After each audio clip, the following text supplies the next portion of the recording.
What is up, everybody? It is exmaxhina here with another breakdown video. Today we're going to be going over a track that's coming out on my upcoming album, Phantom of the Ether. This track is called Thinking Crazy. This is one of my more simple tracks, but it was super fun to make. Honestly, I think I made this track in like a day, but it was pretty fun. So let's go ahead and get right into it. So as far as the actual track goes, let's go ahead and play from the beginning. I'll play a little bit of it.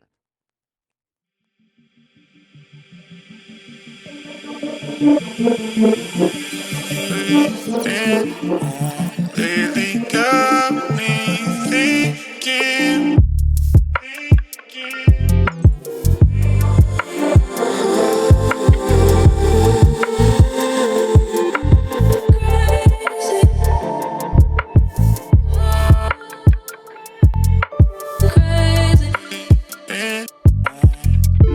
How we gonna solve this?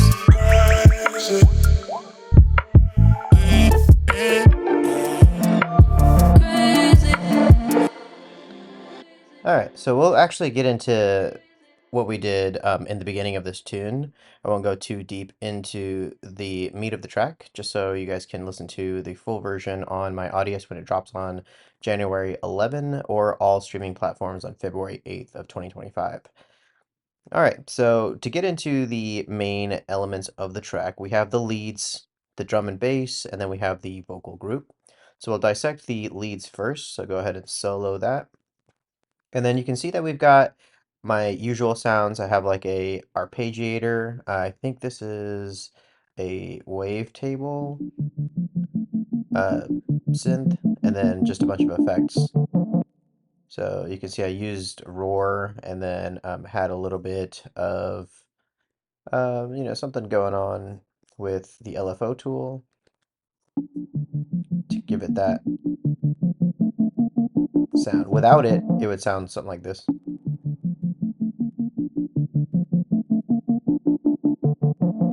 It's like more choppy. I was able to shape it a little bit better with that LFO tool. I use that on pretty much a lot of my synth elements.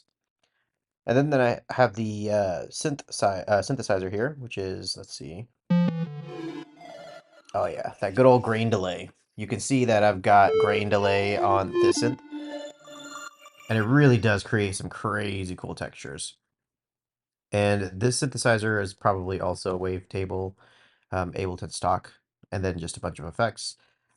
Pretty much render everything out to audio, and then I'll do some additional edits. But yeah, it just really adds another dimension when you get it to audio and then start playing with it some more.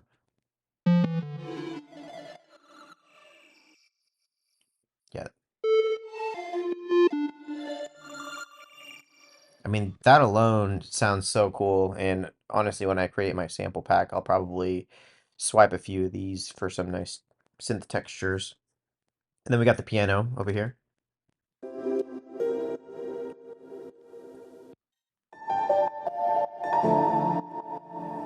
And this is just a basic piano from Contact, I think, with a bunch of reverb. Now we got some little strings that kind of give some flair. Like quick, short stabs. And then we got the good old plucks. They're definitely not plucks anymore. You can see they were plucks when I pulled them from my sample pack. This is a sample from my sample pack that's free and available on my Discord. It's the Ether One sample pack. Feel free to go download that. But I pretty much just took this from there and then just chopped it up, added some effects, and then you get all kinds of little flares here and there. And I think that's all for the leads. So if we just listen to the leads.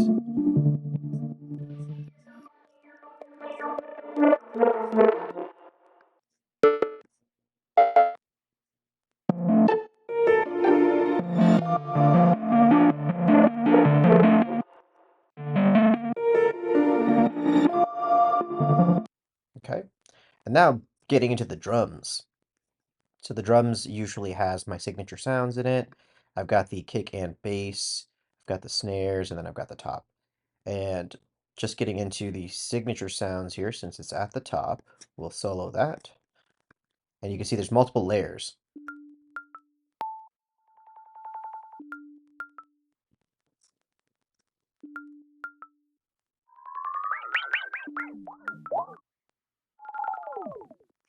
And the way I made that is using tree tone on the first track, and then I resampled it twice using frequency echo from Valhalla.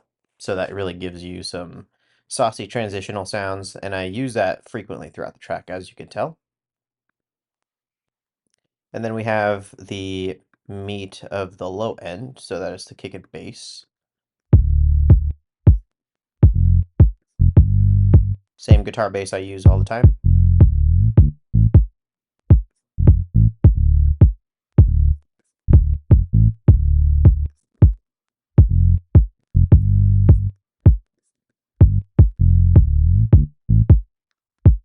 Pretty simple. And then we got the snare. It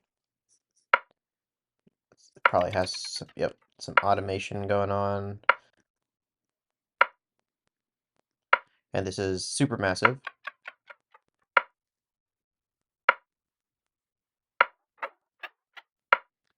It really adds some variation to the drums. And then we've got the top.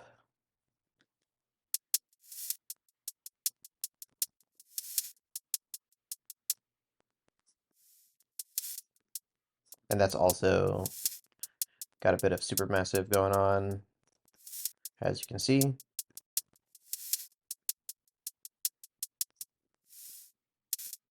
I use supermassive on pretty much a lot of the short samples too, just so I can get it to echo out or delay out a little bit. And then we have some other elements like crash elements and hi-hats. And a lot of this stuff is stereo mixed, and so before I actually rendered some of these, they were pushed to the right or left. I usually use utility for that.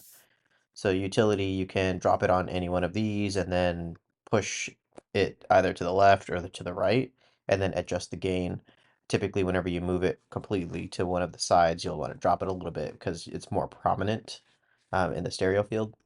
But yeah, utility is a go-to and a must for almost, or probably if not every track. I usually start with a utility and then sometimes add an EQ to those as well. And I have like FabFilter and a lot of the really good plugin suites and stuff.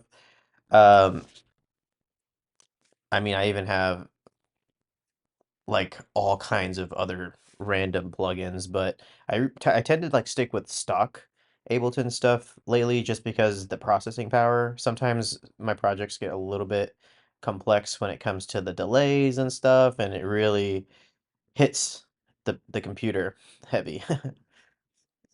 All right, so getting back to it, let's see, we've got another sound here. Oh, so that's another one of my tree tone chirp sounds. I love that.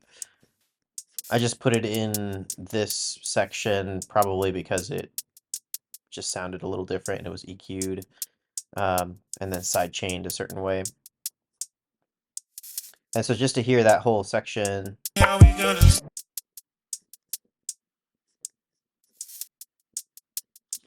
and if we were to just mix it with the leads and the drums,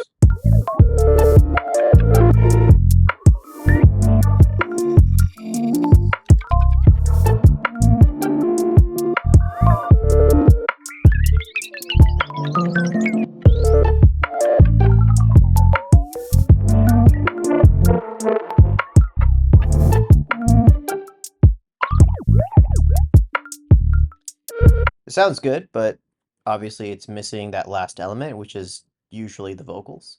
And so if we solo the vocals by themselves, we can take a look. I used a few separate vocal samples and then I kind of mixed them together so they can have like a cohesive story, um, or I tried to at least.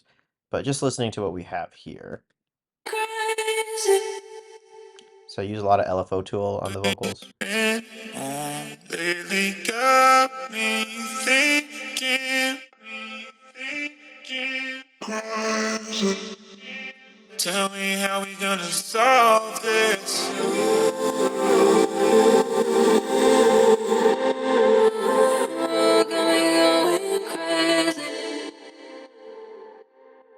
We've been on lately. And that's pretty much it. Three separate vocal samples. A lot of delay. I typically use the analog collapse. That does the job for me. And then I EQ stuff and then use a lot of this LFO tool where I'm just cutting the sound in and out smoothly to where it sounds like it has like a nice tremolo going on. And all of that to say, this was a super fun but super simple track uh, compared to what I usually do, but it sounded pretty good to me.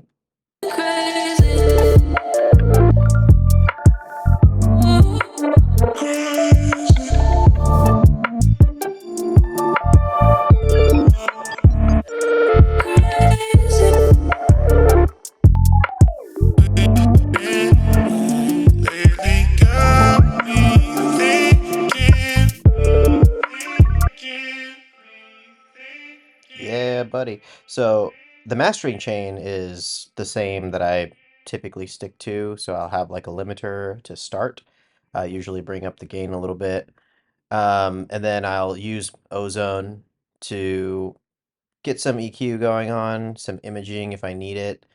Then I'll use the maximizer to boost the levels. And then I'll add some brightness using fresh air.